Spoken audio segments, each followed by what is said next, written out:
Welcome, Jane. Thanks for being here. Thank you, Bill, for having me. So I asked you to come on the show today to tell me a few things more about Toastmasters. Can you tell me when you started, what your favorite speech was? So I started back in September of 2008, and my favorite speech, well, there was one that I did back when I was working on my first competent communicator manual. Okay. And it was at a club called Riverwood's Talk of the Town. And we were meeting at a library, and one of the speeches that I did was talking about how I was a holic. Now, this is back when I started working holic? A holic. Okay. That was the title of the speech. I understand completely what you mean, but you might have to explain to the listeners. Well, during the speech, I alluded to what I was a holic of throughout the speech, talking about the different components of what I was a holic about. And at the end of it, I kind of just pointed to the Toastmasters banner, saying that I am a toastaholic.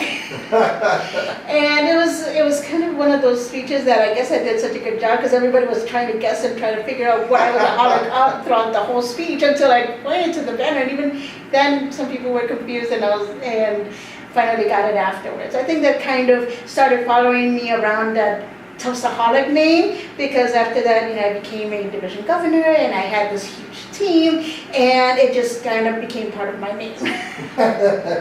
Jane Toastaholic Sanjinez. Yes. I know, that's your real name, I understand. I thought that perhaps you were just a holic. So a holic, I know people who get addicted to different things at different times. Yes, and at the time I was addicted to Toastmasters. There you go. I was a division governor of 6 area governors, 36 clubs under me, 13 assistants, member of 6 clubs, and an officer in all 6 clubs. I power napped versus sleep. I was going to say, when did you sleep? That's unbelievable. And my team was not surprised of getting emails from me at 3 o'clock in the morning. That was when you were up. Yes. In between my power naps. I wish I could sleep like that. It was an exciting year, nerve-wracking, but also exciting, and learned quite a bit. That year was the only division governor with a President's Distinguished Division, and I received the award of Division Governor of the Year. No heart attacks, ulcers, anything? No, you did good. I was you must be excited. young. Those were the days. So tell me, what would you tell somebody who's thinking about joining Toastmasters? I would tell them that this is a great opportunity to build up your communication and leadership skills and take as much full advantage as you can. It's the type of program that whatever you put into it, you will get out of it. If you put the effort, you work the program, you work through the manuals, you get your projects in, you get your roles filled, each one of those serves a purpose. And each one builds on skill set levels. And as you're building those levels, you become better and better as a communicator and as a leader. And if you don't work on the program and if you don't put the efforts, you're not going to get anything out of it. So definitely something to put forward. And as soon as you join, set a goal as to what you want to achieve or why you're there. And make sure that you get a mentor to kind of help you stay on track, because it's easy for us to, work gets in the way, lunch meetings that come and overlap. Other things come up, and then you start forgetting what you wanted to work on for yourself. This is a great venue to fail. It's a great venue to lift yourself up and build those skill sets. So take that time. Typically, a Toastmasters meeting happens twice a month, and you can set those 2 times a month meetings as these are set for this. You're paying as a member, might as well take advantage of it as well. Right. So I have a question. You just said that's a great time to fail. Can you explain that a little more? Well, for example, if you have a presentation that you have to do in front of your team, and you want to get feedback on how you did with the presentation. If you want to have that feedback, you go into the Toastmasters meeting, you use that as a speech to be able to do so. And if you don't feel comfortable or you stumble on any component of it, that is the platform you want to fail in, not in front of your team.